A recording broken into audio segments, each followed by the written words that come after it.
আর বিভেদ প্রতিহিংসার রাজনীতি চায় না বাংলাদেশের মানুষ, বলেছেন তারেক রহমান। তরুণদের প্রথম ভোট ধানের শীষে দেওয়ার আহ্বান।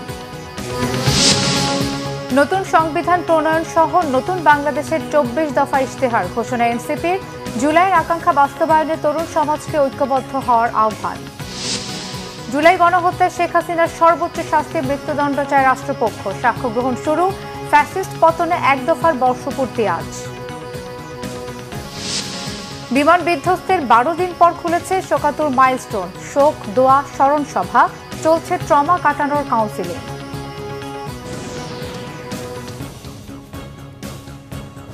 দেখছিলেন ক্রাউন 7 সংবাদ শিরোনাম। এবারে বিস্তারিত। তারুণের প্রথম ভোট ধানের শীষের জন্য হোক, তরুণ ও নতুন ভোটারদের প্রতি এই আহ্বান জানিয়েছেন বিএনপির ভারপ্রাপ্ত চেয়ারম্যান তারেক রহমান। রাজধানীর শাহবাগে জাতীয়তাবাদী ছাত্রদলের সমাবেশে তিনি বলেন, বাংলাদেশে ফ্যাসিবাদ, উগ্রবাদ, চরমপন্থার উত্থান ঠেকাতে শিক্ষার্থীদের সজাগ থাকতে হবে। নবীন প্রবীণের সমন্বয়ে মায়ের চোখের বাংলাদেশ গড়ে তুলতে চায় বিএনপি। তরুণরা যাতে কর্মসংস্থান নিয়ে হতাশায় না ভোগে, সেজন্য বিএনপি বিশাল পরিকল্পনা করছে বলেও জানান তারেক রহমান। আরও জানাচ্ছেন জাহাঙ্গীর আকুন। ক্যামেরায় ছিলেন আরিফুল ইসলাম মাসুম। ঐতিহাসিক জুলাই আগস্ট গণ অভ্যুত্থানের বর্ষপূর্তি উপলক্ষে রাজধানীর শাহবাগে জাতীয়তাবাদী ছাত্রদলের উদ্যোগে ছাত্র সমাবেশকে ঘিরে ছাত্রদলের নেতাকর্মীদের ছিল ব্যাপক উৎসাহ উদ্দীপনা। সকাল থেকেই রাজধানীর বিভিন্ন শিক্ষা প্রতিষ্ঠান এবং ঢাকার বাইরে থেকেও নেতাকর্মীরা যোগ দেন সমাবেশে। বেলা বাড়ার সাথে সাথে সমাবেশ ছড়িয়ে পড়ে শাহবাগ ও এর আশপাশের এলাকায়। শাহবাগ ছাপিয়ে মৎস্য ভবন, কাঁটাবন, এলিফ্যান্ট রোড, ইন্টারকন্টিনেন্টাল এলাকায় ছড়িয়ে পড়ে নেতাকর্মীদের জনস্রোত। লন্ডন থেকে ভার্চুয়ালি সমাবেশে যুক্ত হন বিএনপির ভারপ্রাপ্ত চেয়ারম্যান তারেক রহমান।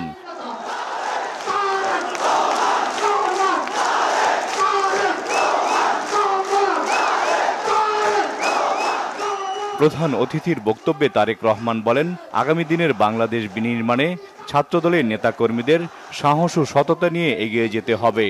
পলাতক, পরাজিত, স্বৈরাচার, নিষ্ঠুর নির্মমতা চালিয়েও কিন্তু ছাত্রদলের এই অগ্রযাত্রাকে তারা দমিয়ে রাখতে পারে নাই। স্বাধীনতার ৫৪ বছর পার হয়েছে। বাংলাদেশ এখন একটি পরিণত দেশ। এই পরিণত বাংলাদেশে বাংলাদেশের জনগণ আর বিভেদ, বিরোধ, প্রতিহিংসা, প্রতিশোধের রাজনীতি তারা চায় না। রাজনৈতিক দলগুলোকে এ কারণেই জনগণের কাছে সেভাবে জবাবদিহি করতে হবে। রাজনৈতিক দলগুলোর কাছে জনগণ চায় রাজনীতির গুণগত পরিবর্তন। সুতরাং আসো, কথামালার রাজনীতি নয়, বরং আমরা শুরু করি মানুষের জীবন মান উন্নয়নের রাজনীতি। বিশাল তরুণ জনগোষ্ঠীর কর্মসংস্থানের জন্য বিএনপির কর্মপরিকল্পনা তুলে ধরে তারেক রহমান বলেন, তরুণদের দিয়ে দেশের ক্ষুদ্র মাঝারি উদ্যোক্তা তৈরি করা হবে। ভবিষ্যতে বিএনপি ক্ষমতায় গেলে সরকারের পক্ষ থেকে দেওয়া হবে সব ধরনের সহযোগিতা। ভবিষ্যতে শিক্ষার্থীদেরকে যাতে কর্মসংস্থান নিয়ে হতাশায় পড়তে না হয়, আমাদের দল বাংলাদেশ জাতীয়তাবাদী দল বিএনপি সেই আলোকেই শিক্ষা ব্যবস্থার সংস্কার এবং জব অপরচুনিটির জন্য কর্ম পরিকল্পনা বা প্ল্যানিং তৈরি করছে। বিএনপির ভারপ্রাপ্ত চেয়ারম্যান বলেন, নবীন প্রবীণের সমন্বয়ে বাংলাদেশকে গড়ে তোলা হবে। ফেসিবাদ জনগণের ভোটাধিকার কেড়ে নিয়েছিল। আসন্ন জাতীয় নির্বাচনে হারানো ভোটাধিকার পুনঃপ্রতিষ্ঠার সুযোগ এসেছে। তা কাজে লাগানোর জন্য সবার সমর্থন সহযোগিতা কামনা করেন তারেক রহমান। দেশের প্রায় ১৩ কোটি ভোটারের মধ্যে গত ১.৫ দশকে ভোটার তালিকায় এ পর্যন্ত প্রায় ৪ কোটি নতুন ভোটার যুক্ত হয়েছে। তোমরা ভোটার হলেও ফ্যাসিবাদ চক্র তোমাদের ভোটের অধিকার কেড়ে নিয়েছিল। আসন্ন জাতীয় নির্বাচনে তোমাদের হারানো ভোটের অধিকার পুনঃপ্রতিষ্ঠার এক বিরাট সুযোগ তৈরি হয়েছে। এই সুযোগকে কাজে লাগিয়ে স্বাবলম্বী বাংলাদেশ গড়ার লক্ষ্যে বিএনপির গৃহীত পরিকল্পনা বাস্তবায়ন করার জন্য পলাতক স্বৈরাচারের শাসন আমলে গত ১.৫ দশকে ভোট প্রয়োগের অধিকার বঞ্চিত 3.5 কোটি ভোটার সহ সবার সমর্থন এবং সহযোগিতা চাই। সকল শিক্ষার্থী, সকল আগামীর বাংলাদেশ ভবিষ্যৎ প্রজন্মের কাছে যারা নতুন ভোটার, তাদের সকলের কাছে আমার এই আহ্বান ছড়িয়ে দিবে। কি সেই আহ্বান? তারুণ্যের প্রথম ভোট ধানের শীষের জন্য হোক। তারুণ্যের প্রথম ভোট ধানের শীষের জন্য হোক। বিএনপি মানবিক বাংলাদেশ গড়ার রাজনীতি করতে চায় উল্লেখ করে তারেক রহমান বলেন, শহীদদের কাঙ্ক্ষিত বাংলাদেশ গড়ে তুলতে সবাইকে কাজ করতে হবে। জুলাই আগস্ট গণ অভ্যুত্থানের বর্ষপূর্তিতে রাজধানীতে বড় ধরনের শোডাউন করল জাতীয়তাবাদী ছাত্রদল। যে নতুন বাংলাদেশের স্বপ্ন নিয়ে শহীদ আবু সাইদ ওয়াসিম মুগ্ধরা জীবন দিয়েছেন তা বাস্তবায়নে একযোগে কাজ করতে সবার প্রতি আহ্বান জানান সমাবেশে উপস্থিত নেতারা। জাহাঙ্গীর আকন্দ, বাংলা ভিশন, শাহবাগ, ঢাকা। বিএনপি মহাসচিব মির্জা ফখরুল ইসলাম আলমগীর বলেছেন, এখন লড়াই গণতান্ত্রিক রাষ্ট্র গড়ার। গোটা দেশের মানুষ তাকিয়ে আছে ফেব্রুয়ারির নির্বাচনের অপেক্ষায়। তারেক রহমান দেশে ফিরে দলকে নেতৃত্ব দেবেন। সমাবেশে সাবেক ছাত্রদল নেতারা জানান, দেশের মানুষের চাওয়া একটাই, সুষ্ঠু নির্বাচন। আর আই বাবুলের ক্যামেরায় আহমেদ সরারের রিপোর্টে বিস্তারিত। গণঅভ্যুত্থানের বর্ষপূর্তি উপলক্ষে মাসব্যাপী কর্মসূচির অংশ হিসেবে রবিবার শাহবাগে সমাবেশ করে জাতীয়তাবাদী ছাত্রদল। প্রতিকূল আবহাওয়া উপেক্ষা করেই বেলা 2টার আগেই ছাত্রদল নেতাকর্মীদের পদভারে মুখরিত হয়ে ওঠে শাহবাগ চত্বর ও এর আশপাশের এলাকা। বিএনপি মহাসচিব মির্জা ফখরুল ইসলাম আলমগীর সহ কেন্দ্রীয় নেতারা যখন মঞ্চে আসেন, তখন পুরো শাহবাগ এলাকা লোকে লোকারণ্য। সমাবেশে বিএনপি মহাসচিব মির্জা ফখরুল ইসলাম আলমগীর বলেন, হাসিনার পতনের মধ্য দিয়ে নতুন সূর্য উঠেছে, স্বপ্ন দেখাচ্ছে নতুন করে দেশকে তৈরি করার। তিনি বলেন, দেশের হাল ধরতে হবে ছাত্র তরুণদের। আজকের এই সমাবেশ থেকে আমাদেরকে শপথ নিতে হবে যে আমরা কোনোদিনই আমরা এই ফ্যাসিস্ট হাসিনাকে আর এই দেশে রাজনীতি করার কোনো সুযোগ দিব না। শপথ নিতে হবে যে আমরা কারো কাছে কোনো মাথা নত করব না। আমরা আমাদের দেশকে আমরা নিজেরাই স্বয়ং সম্পূর্ণ হয়ে গড়ে তুলব। গোটা বাংলাদেশের মানুষ অপেক্ষা করে আছে যে ফেব্রুয়ারি মাসে নির্বাচন হবে। তার আগে গোটা বাংলাদেশের মানুষ অপেক্ষা করে আছে আমাদের নেতা তারেক রহমান সাহেব দেশে ফিরে আসবেন। সমাবেশে সাবেক ছাত্রদল ও বিএনপি নেতারা বলেন, ছাত্র জনতার গণ অভ্যুত্থান কারো একার কৃতিত্ব নয়, এর কৃতিত্ব সবার। জুলাই বলে দিয়েছে, এই বাংলাদেশে ছাত্রলীগের মতো হেলমেট বাহিনী রাজনীতি থাকতে পারে না। নির্বাচনের নামে যে তালবাহানা করা হচ্ছে, বিভিন্ন দফা দাবি তুলে নির্বাচনকে ব্যাহত করার ষড়যন্ত্র করা হচ্ছে। সহায় সম্পত্তি চায় না। এই ছাত্র ভাইরা অতি দ্রুত জনগণের নির্বাচিত সরকার দেখতে চায়। ফেব্রুয়ারি মাসের নির্বাচনে বাংলাদেশে গণতান্ত্রিক সরকার প্রতিষ্ঠিত হবে, যে সরকার বাংলাদেশে জাতীয়তাবাদের উপরে ভিত্তি করে সামনে এগিয়ে যাবে। সবার আগে বাংলাদেশ, সেই বাংলাদেশকে নিয়ে এগিয়ে যাওয়ার জন্য তারেক রহমান আজকে আপনাদের সামনে এসেছে। আমরা চাই দ্রুত সম্ভব তারেক রহমান বাংলাদেশে আসবেন। 24-এর ঐতিহাসিক গণ অভ্যুত্থানে অংশগ্রহণকারী ছাত্র জনতার প্রত্যাশা পূরণে 9 দফা প্রতিশ্রুতি দেন ছাত্রদল সভাপতি।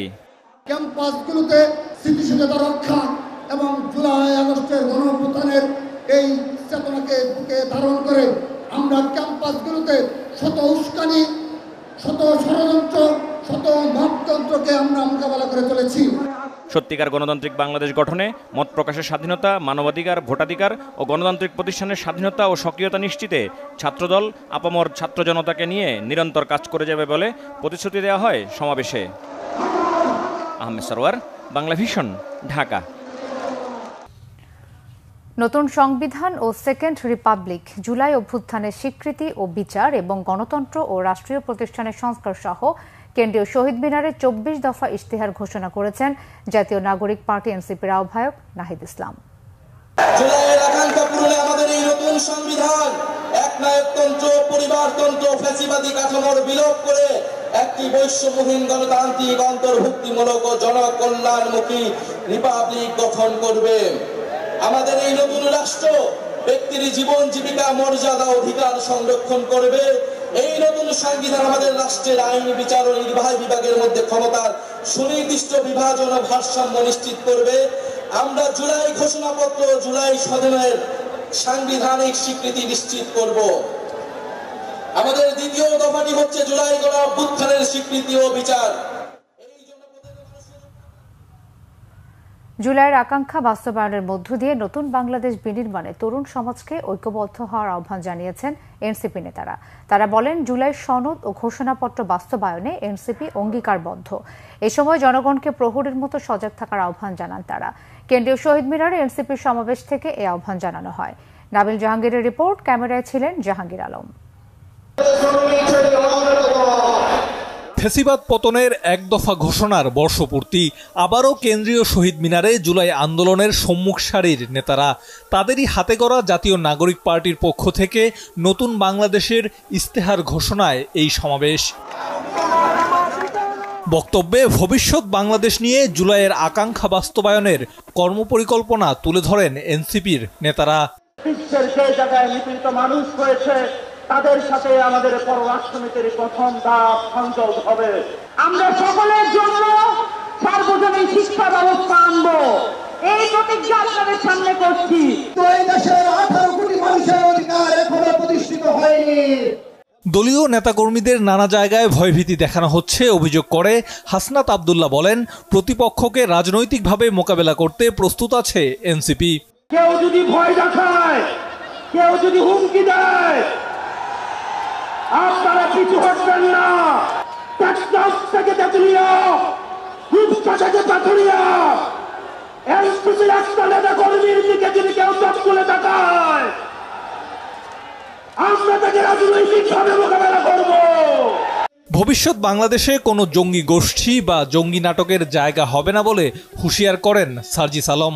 এই বাংলাদেশে যেমন ইসলাম ফোবিয়ার জায়গা হবে না, ইসলাম বিদ্বেষের জায়গা হবে না। এই বাংলাদেশে আমরা যেমন কোন জঙ্গিকে দাঁড়াতে দিব না, তেমনি কোন জঙ্গি নাটকও করতে দিব না। বিভাজনের ঊর্ধ্বে উঠে নতুন বাংলাদেশ বিনির্মাণের আহ্বান জানান সদস্য সচিব আক্তার হোসেন।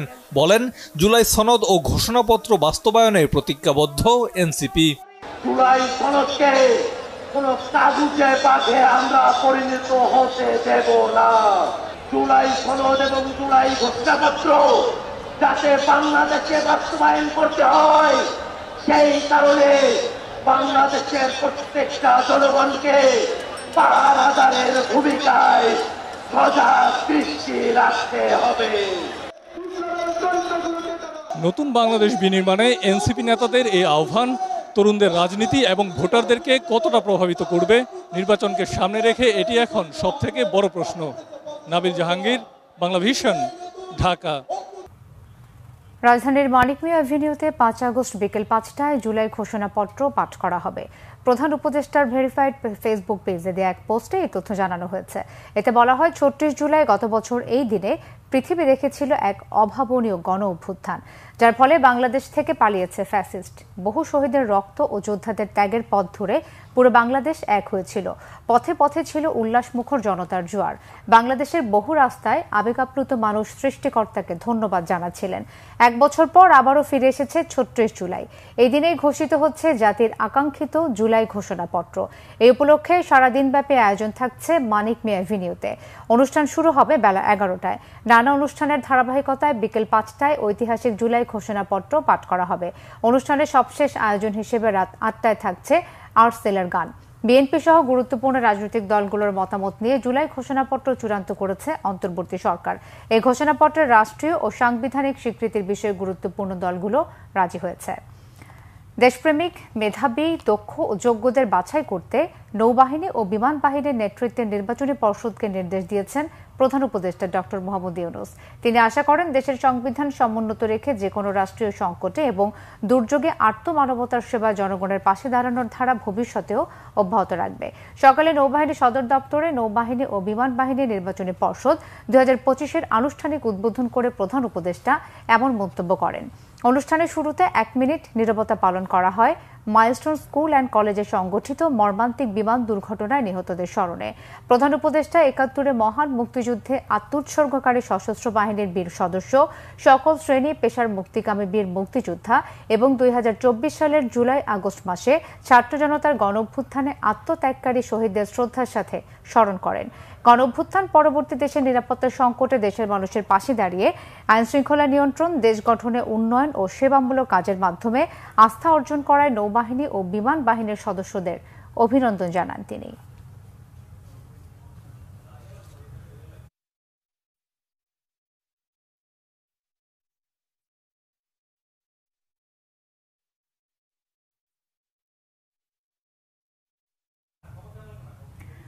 জুলাই আগস্ট গণঅভ্যুত্থানে মানবতাবিরোধী অপরাধে দেশ ছেড়ে পালানো সাবেক প্রধানমন্ত্রী শেখ হাসিনা ও তার স্বরাষ্ট্রমন্ত্রী আসাদুজ্জামান খান কামাল সহ 3 জনের বিরুদ্ধে আন্তর্জাতিক অপরাধ ট্রাইব্যুনালে সাক্ষ্য গ্রহণ শুরু হয়েছে। সাক্ষী দিয়েছেন গেল বছরের 5 আগস্ট গুরুতর আহত খোকন চন্দ্র বর্মন। রাষ্ট্রীয় টেলিভিশন বিটিভিতে সরাসরি সম্প্রচার করা হয়েছে এই বিচার কার্যক্রম। কাল সোমবার পর্যন্ত আদালত মুলতবি করা হয়েছে। গালমান শফির রিপোর্ট। বিচারপতি গোলাম মর্তুজা মজুমদারের নেতৃত্বাধীন 3 সদস্যের ট্রাইব্যুনালে বিচার কার্যক্রম শুরুর আগে রবিবার সকালে ট্রাইব্যুনালে হাজির করা হয় সাবেক আইজিপি আব্দুল্লাহ আল মামুনকে। শেখ হাসিনা ও আসাদুজ্জামান খান কামালের বিরুদ্ধে আনুষ্ঠানিক বিচার কার্যক্রম শুরুর আগে জুলাই আগস্ট আন্দোলনে নিহতদের বিচারের গুরুত্ব তুলে ধরেন অ্যাটর্নি জেনারেল। যে ইতিহাসে নির্মম যে হত্যাকাণ্ড ঘটেছে, সেই হত্যাকাণ্ডের আমরা বিচার চাইতে এসে রাষ্ট্রপক্ষের থেকে অবশ্যই আমরা সর্বোচ্চ শাস্তি চাই। একটি ন্যায় বিচার প্রতিষ্ঠা করতে যে এতগুলো মানুষের মৃত্যুর মধ্য দিয়ে যে বাংলাদেশ আমরা পেয়েছি, সেই বাংলাদেশ গড়ার জন্য, আগামী বাংলাদেশ গড়ার জন্য আমরা যদি সাক্ষ্য প্রমাণ উপস্থাপন করতে পারি, আপনারা ন্যায় বিচার করবেন। শেখ হাসিনার নির্দেশে চালানো হত্যাযজ্ঞের বিচার সঠিক তথ্য প্রমাণের আলোকে হবে বলে আশাবাদ চিফ প্রসিকিউটরের। আমরা দৃঢ়ভাবে প্রতিশ্রুতিবদ্ধ যে আসামিদের অধিকার সম্পূর্ণভাবে রক্ষা করা হবে এবং এই প্রক্রিয়ার প্রতিটি ধাপ জনসাধারণের জন্য উন্মুক্ত থাকবে। এর মধ্য দিয়ে আমরা প্রমাণ করব যে বাংলাদেশের ন্যায় বিচার প্রতিষ্ঠার স্পৃহা একটি জীবন্ত অঙ্গীকার, যা প্রজন্মের পর প্রজন্ম ধরে চলমান থাকবে।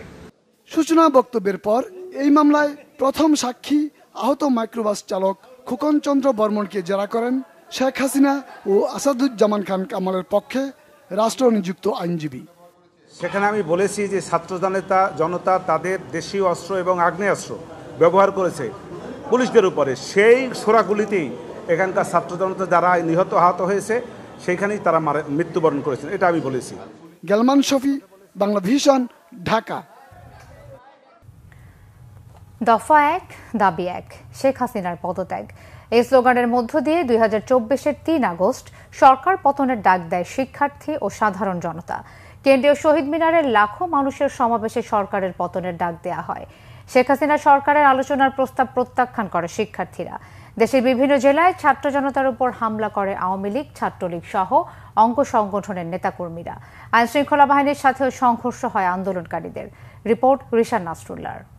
কোটা সংস্কার আন্দোলন দমাতে 2024-এর জুলাই মাস জুড়ে ছাত্র জনতার উপর স্টিম রোলার চালায় আওয়ামী লীগ সরকার। সরকারি দলের হামলা ও আইন শৃঙ্খলা বাহিনীর নির্বিচার গুলিতে প্রাণ দেন শিশুসহ হাজারেরও বেশি মানুষ। আওয়ামী লীগ সরকারের এমন নারকীয় হত্যাযজ্ঞের প্রতিবাদে 3 আগস্ট বা 34শে জুলাই কেন্দ্রীয় শহীদ মিনারে বিক্ষোভ সমাবেশের ডাক দেয় আন্দোলনরত শিক্ষার্থীরা। তাদের ডাকে সাড়া দিয়ে রাজপথে নেমে আসেন লাখো জনতা। সেদিন লাখো মানুষের পদযাত্রার স্লোগানে বিদ্রোহী হয়ে ওঠে রাজপথ। মিছিলে মিছিলে রাজধানীর সব পথ গিয়ে মেশে কেন্দ্রীয় শহীদ মিনারে। 3 আগস্ট ঘড়ির কাঁটায় বিকেল 5টা কেন্দ্রীয় শহীদ মিনারের উত্তাল সমাবেশ থেকে দেওয়া হয় সরকার পতনের 1 দফা। বাংলাদেশের মানুষের জীবনের নিরাপত্তা, সমাজের ন্যায় বিচার প্রতিষ্ঠার জন্য আমরা 1 দফার সিদ্ধান্তে উপনীত হয়েছি। এই সরকার কোনোভাবে আর 1 মিনিটও ক্ষমতায় থাকার সরকারের সাথে আলোচনার সম্ভাবনা নাকচ করে দেওয়ার পাশাপাশি গ্রহণযোগ্য ব্যক্তির নেতৃত্বে সরকার গঠনের দাবি জানানো হয়। ঘোষণা করা হয় মার্চ টু ঢাকা কর্মসূচি। আপনারা কেউ অফিসে যাবেন না, তবে মাস শেষে বেতন নিতে যাবেন। শিক্ষা প্রতিষ্ঠান সমূহের সকল কার্যক্রম অনির্দিষ্টকালের জন্য বন্ধ থাকবে। প্রবাসীরা ব্যাংকিং চ্যানেলে কোনো প্রকার রেমিটেন্স পাঠাবেন না। বাংলাদেশের মানুষের চেতনার কেন্দ্রভূমি কেন্দ্রীয় শহীদ মিনার, সেই প্রাণের মিনার থেকে ঘোষিত এক দফায় ছিল শেখ হাসিনার বিদায়ের ঘণ্টা। রিশান নাসরুল্লাহ, বাংলা ভিশন, ঢাকা। বিমান বিধ্বস্ত হয়ে আগুনের হলকায় পুড়ে ছাই হয়ে গেছে ছোট ছোট বহু প্রাণ। পুড়ে গেছে বাবা মায়ের স্বপ্ন, সাধ আর আকাঙ্ক্ষা। সেই ভয়াবহ ঘটনার 12 দিন পর সীমিত পরিসরে খুলেছে উত্তরার Diabari milestone school and college. নবম থেকে দ্বাদশ শ্রেণীর শিক্ষার্থীরা ক্লাসে ফিরেছেন অনেকটাই শোকযাত্রার মতো। ঘিরে রাখা হয়েছে পুড়ে যাওয়া বিধ্বস্ত ভবনটি। স্কুল কর্তৃপক্ষ জানিয়েছেন, ছাত্রছাত্রীদের মানসিক ট্রমা কাটিয়ে আগামী বুধবার থেকে পুরো দমে ক্লাস শুরু হবে। নিহতদের আত্মার মাগফিরাত কামনার পাশাপাশি আহতদের সুস্থতায় করা হয়েছে দোয়া ও মোনাজাত। এসএম ফজলের রিপোর্টে বিস্তারিত। যুদ্ধবিমান বিধ্বস্ত হয়ে উত্তরা দিয়াবাড়ি মাইলস্টোন ক্যাম্পাসে এখনও পোড়া গন্ধ। পুড়ে অঙ্গার হয়েছে অনেক শিক্ষার্থী, দগ্ধ আহত হয়ে এখনও চিকিৎসাধীন অনেকে। ঘটনার 12 দিন পার হলেও এখনও সেই স্মৃতি তাড়িয়ে বেড়াচ্ছে শিক্ষার্থীরা। ক্যাম্পাসের ভিতরে বিমান বিধ্বস্ত হয়ে যে ভবনটি পরিণত হয়েছে ধ্বংসস্তূপে, সেই ভবনটি এখন টিন দিয়ে ঘেরা। টিনে ঘেরা ভবনের সামনে নিষ্পলক তাকিয়ে শিক্ষার্থীরা। চোখের সামনে বন্ধু, সহপাঠী, ছোট ছোট শিশুদের দগ্ধ হওয়ার মর্মান্তিক দৃশ্য কি করে ভুলবে তারা? কেমন দিন খারাপ লাগতেছে, একটা বিমানের জন্য কত ভাই বোনের জীবন চলে গেল। আমার অনেক বন্ধু বান্ধবীরাও মারা গেছে, আমাদের ফ্ল্যাটের একজন মারা গেছে, আর 2 জন আইসিইউতে ভর্তি ছিল, ওরা এখন বাসায় ফিরছে। আমার আপুর ভবনে বিমান ক্র্যাশ করেছে, তখন আমি খুব ভয় পেয়ে গিয়েছিলাম। বিমানের শব্দ পেলে আমাদের অনেক ভাই বোনদের কথা মনে পড়ে, যে একটা বিমানের জন্য কত ভাই বোনদের জীবন গেছে। ওদের ওই চেহারাগুলো আমার এখনো আমার চোখের সামনে ভাসে, ওদের কথা এখনো মনে পড়ে। আজ যখন আসছিলাম আমি সকালবেলায় সেম স্কুল সেকশনের সামনে দিয়ে, ওই বাচ্চাগুলোকে তো আমি আর দেখতে পাচ্ছি না। এই জায়গাটা পুরো একটা ধ্বংসস্তূপের মতো পরিণত হয়েছে। নেই চিরচেনা কোলাহল, হই হুল্লো, আতঙ্ক কাটেনি অভিভাবকদেরও। আমাদের এখনো কষ্ট হচ্ছে, এখনো আমরা ভিতরের মধ্যেই আছি, খারাপ লাগতেছে। আমি আজকে আসছি ছেলের কলেজের বেতন দেওয়ার জন্য, এতদিন তো কলেজ বন্ধ ছিল, আজকে ফার্স্ট ক্লাস। ওদের অভিভাবক হিসেবে ভয় করে, যেহেতু আমার বাচ্চাও এখানেই থাকে, আর সব সময় তো বিমান উপর দিয়ে ওঠানামা করেই, উঠে যায়, তো ভয় করে। মারা গেছে, ওদের জন্য খুবই কষ্ট লাগে। মাহিন মিসের জন্য অনেক কষ্ট লাগে। সে আমার মেয়ের পরীক্ষা নিছে, আমার সাথে কথা বলছে। সন্তানতুল্য শিক্ষার্থীদের এমন অনাকাঙ্ক্ষিত করুণ মৃত্যু মেনে নিতে পারছেন না শিক্ষকরা। প্রতিটা মুহূর্তে বাচ্চাদের কথা মনে হবে, বাট তারপরে এটাই তো জীবন, যে কোনোভাবে হোক শুরু তো করতেই হবে। অনেকগুলো শিক্ষার্থী ঝরে পড়েছে, যেটা আমাদের কাছে কাঙ্ক্ষিত না, আমরা কখনোই ভুলতে পারছি না। সেই বিমান পতনের শব্দ থেকে শুরু করে আমরা যখন উদ্ধার কাজে ঝাঁপিয়ে পড়ি, সেই সমস্ত গা থেকে চামড়া খুলে গিয়েছে, তার পোড়া গন্ধ, শব্দ, বিভৎস, এই সমস্ত চিত্র সমস্ত কিন্তু আমাদের চোখের সামনে ভাসছে। 12 দিন আগে মাইলস্টোনের এই ভবনের দেওয়ালগুলো সাক্ষী হয়ে আছে এক করুণ আখ্যায়নের। এখনো রয়ে গেছে ছোট ছোট হাতের শেষ ছোঁয়া। সেই দেয়ালে হাত রেখে প্রার্থনা, ভিজেছে শত শত চোখ, মোনাজাত করা হয়েছে নিহতদের স্মরণেই, আহতদের সুস্থতা কামনায়। ভয়াবহতা কাটিয়ে শিক্ষার্থীদের ক্লাসে ফেরাও এখন চ্যালেঞ্জ। ছাত্রছাত্রীদের মানসিক আতঙ্ক কাটানোর চেষ্টারও কমতি নেই কর্তৃপক্ষে। আমাদের যে সকল স্টুডেন্ট ট্রমাটাইজ বা আতঙ্কিত, তাদেরকে আমরা কাউন্সেলিং করতেছি। শুধু তাদেরকেই নয়, গার্ডিয়ানকেও আমরা কাউন্সেলিং করতেছি। ক্যাম্পাসে আসলে একজন আরেকজনের সাথে সাক্ষাৎ হলে, টিচারদের সাথে কথা বললে, তাদের যে একটা ভিতরে যে একটা আতঙ্ক, যে একটা গুমট অবস্থা, সেটা থেকে তারা দ্রুত বের হয়ে আসতে পারবে। দুর্ঘটনার সময় আমাদেরকে সেভাবে সাহায্য করেছেন নিজের জীবনের বিনিময়ে।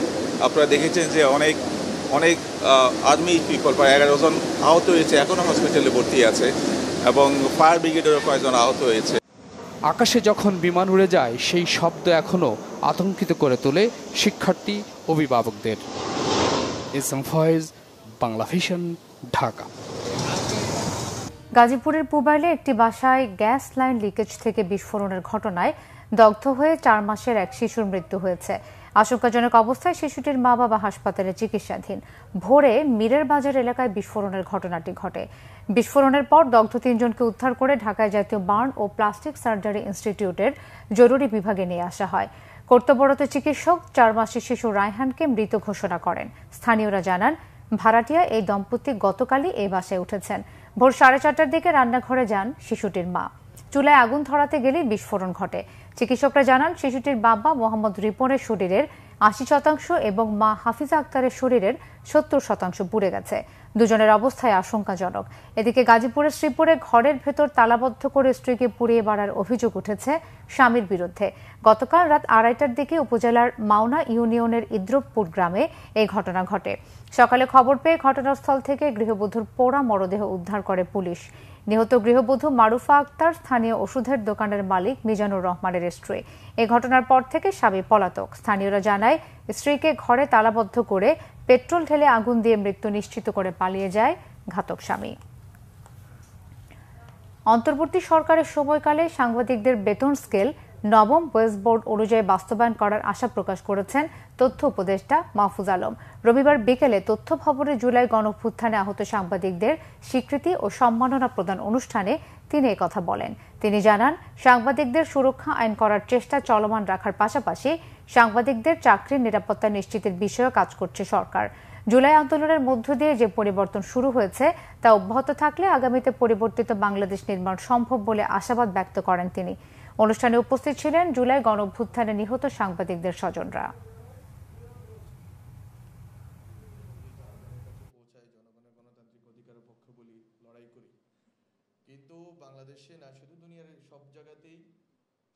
গুরুত্বপূর্ণ দাবি আছে সাংবাদিকদের দিক থেকে, সেটা হচ্ছে নবম ওয়েজ বোর্ড বাস্তবায়ন করা। আমরা চেষ্টা করছি, এটা হচ্ছে ইন্টার মিনিস্ট্রিয়াল, শ্রম মন্ত্রণালয় যেহেতু এটা ডিল করে, ফলে আমরা চেষ্টা করছি যে শ্রম মন্ত্রণালয়ের সাথে কথা বলে বা আরও কয়েকটা মিনিস্ট্রি জড়িত তাদের সাথে কথা বলে আমরা এটা 9th ওয়েজ বোর্ড বাস্তবায়নের কাজটা আমাদের সময়ে শেষ করে দিয়ে যাওয়া। জুলাই গণঅভ্যুত্থানের বর্ষপূর্তিতে আগামীকাল জুলাই আগস্ট গণঅভ্যুত্থান ও আমার না বলা কথা শীর্ষক অনুষ্ঠান করবে জাতীয়তাবাদী যুবদল। রাজধানীর ইঞ্জিনিয়ার্স ইনস্টিটিউশনে হবে অনুষ্ঠানটি। এতে অনলাইনে প্রধান অতিথি থাকবেন বিএনপির ভারপ্রাপ্ত চেয়ারম্যান তারেক রহমান। উপস্থিত থাকবেন মহাসচিব মির্জা ফখরুল ইসলাম আলমগীর সহ কেন্দ্রীয় নেতারা। দেশের স্বাধীনতা সার্বভৌমত্ব রক্ষায়, ফ্যাসিবাদ মুক্ত বাংলাদেশ ও গণতন্ত্র পুনরুদ্ধার আন্দোলনে আপসীর নেতৃত্বের জন্য বিএনপি চেয়ারপারসন বেগম খালেদা জিয়া, ভারপ্রাপ্ত চেয়ারম্যান তারেক রহমান ও মহাসচিব মির্জা ফখরুল ইসলাম আলমগীরকে যুবদলের পক্ষ থেকে সম্মাননা স্মারক দেওয়া হবে। সকালে ইঞ্জিনিয়ার্স ইনস্টিটিউশনের সংবাদ সম্মেলনে এই কর্মসূচির বিস্তারিত জানান যুবদল সভাপতি আব্দুল মোনায়েম মুন্না। বলেন, আধিপত্যবাদী যে কোনো শক্তির বিরুদ্ধে যুবদলের লড়াই চলবে।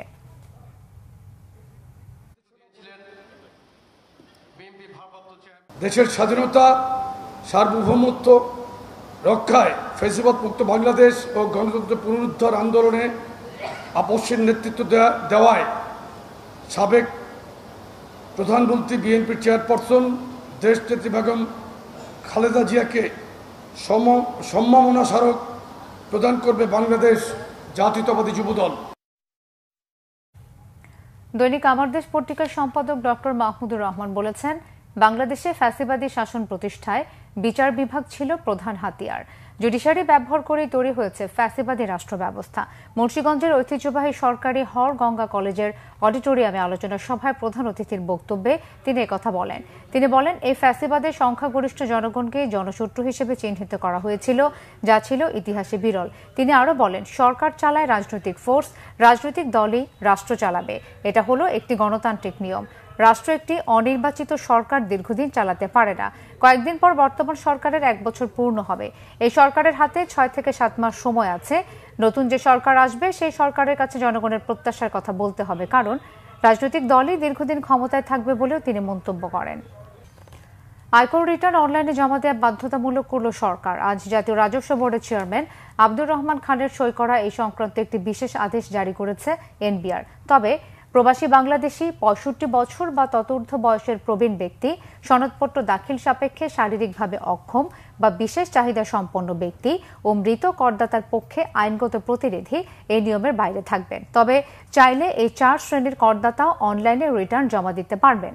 এছাড়া অনলাইনে রিটার্ন দাখিলে কারিগরি সমস্যা হলে করদাতাকে 31 অক্টোবর 2025-এর মধ্যে সংশ্লিষ্ট উপকর কমিশনারকে লিখিতভাবে যুক্তিসঙ্গত কারণ জানিয়ে আবেদন করতে হবে। অতিরিক্ত বা যুগ্ম কর কমিশনারের অনুমোদন পেলে কাগজে রিটার্ন দাখিলের সুযোগ মিলবে। এনবিআর জানিয়েছে, কর ব্যবস্থাকে ডিজিটাল, স্বচ্ছ ও হয়রানিমুক্ত করতেই এই উদ্যোগ নেওয়া হয়েছে। পাশাপাশি কর সেবার গুণগত মান বাড়ানোই অনলাইন রিটার্ন বাধ্যতামূলক করার মূল লক্ষ্য। সামাজিক দায়বদ্ধতার অংশ হিসেবে পূবালী ব্যাংক পিএলসি সিলেট কৃষি বিশ্ববিদ্যালয়ের শিক্ষার্থীদের জন্য একটি বাস প্রদান করেছে। পূবালী ব্যাংক পিএলসির ব্যবস্থাপনা পরিচালক ও সিইও মোহাম্মদ আলী সিলেট কৃষি বিশ্ববিদ্যালয়ের ভাইস চ্যান্সেলর অধ্যাপক ডক্টর আলিমুল ইসলামের নিকট আনুষ্ঠানিকভাবে বাসের চাবি হস্তান্তর করেন। অনুষ্ঠানে বিশেষ অতিথি হিসেবে উপস্থিত ছিলেন বিশ্ববিদ্যালয়ের treasurer professor doctor ATM Mahbubi Elahi, ছাত্র পরামর্শ ও নির্দেশনা দপ্তরের পরিচালক professor doctor Mohammad Samiul Ahsan Talukdar, proctor professor doctor Jasimuddin Ahmad, Pubali ব্যাংকের সিলেট প্রিন্সিপাল অফিসের মহাব্যবস্থাপক চৌধুরী মোহাম্মদ শফিউল হাসান। অনুষ্ঠানে সভাপতিত্ব করেন সিলেট কৃষি বিশ্ববিদ্যালয়ের পরিবহন শাখার পরিচালক প্রফেসর ডক্টর সুলতান আহমেদ। খেলার সংবাদ।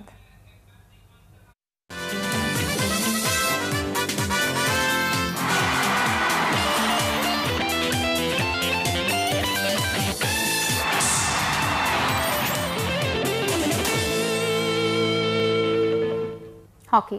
প্রথমবার অনূর্ধ্ব 21 বিশ্বকাপ হকিতে খেলবে বাংলাদেশ। সেই লক্ষ্যে বিশ্বকাপের প্রস্তুতিতে বড় পরিকল্পনা নিয়ে এগোচ্ছে বাংলাদেশ।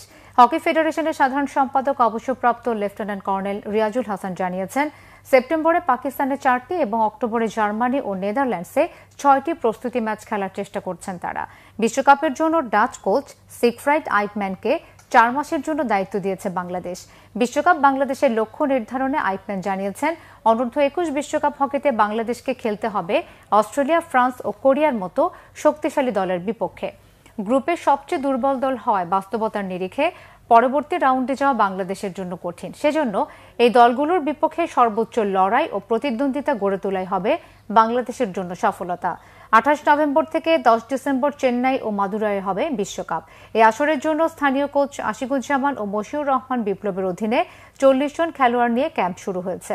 1 সেপ্টেম্বর থেকে ডাচ কোচের অধীনে অনুশীলন শুরু করবে বাংলাদেশ। তখন ক্যাম্পে খেলোয়াড় সংখ্যা কমিয়ে 30 জনে নামিয়ে আনা হবে।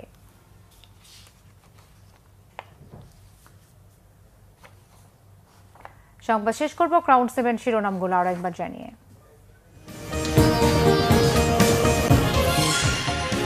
আর বিভেদ প্রতিহিংসার রাজনীতি চায় না বাংলাদেশের মানুষ, বলেছেন তারেক রহমান। তরুণদের প্রথম ভোট ধানের শীষে দেওয়ার আহ্বান। নতুন সংবিধান প্রণয়ন সহ নতুন বাংলাদেশের 24 দফা ইশতেহার ঘোষণা এনসিপির। জুলাই আকাঙ্ক্ষা বাস্তবায়নে তরুণ সমাজকে ঐক্যবদ্ধ হওয়ার আহ্বান। জুলাই গণহত্যায় শেখ হাসিনার সর্বোচ্চ শাস্তি মৃত্যুদণ্ড চায় রাষ্ট্রপক্ষ। সাক্ষ্য গ্রহণ শুরু। ফ্যাসিস্ট পতনে 1 দফার বর্ষপূর্তি আজ। বিমান বিধ্বস্তের 12 দিন পর খুলেছে শোকাতুর মাইলস্টোন। শোক, দোয়া, স্মরণ সভা। চলছে ট্রমা কাটানোর কাউন্সেলিং। এই ছিল এখনকার মতো। পরের সংবাদটা 10:30। এর আগে 9টায় রয়েছে নিউজ 20 দেখার আমন্ত্রণ রইল। এছাড়া বাংলা ভিশন সংবাদ ও সংবাদ সংশ্লিষ্ট অনুষ্ঠান দেখতে ভিজিট করুন www.bvnews24.com ও facebook.com/banglavisionnews এবং সাবস্ক্রাইব করুন youtube.com/banglavisionnews।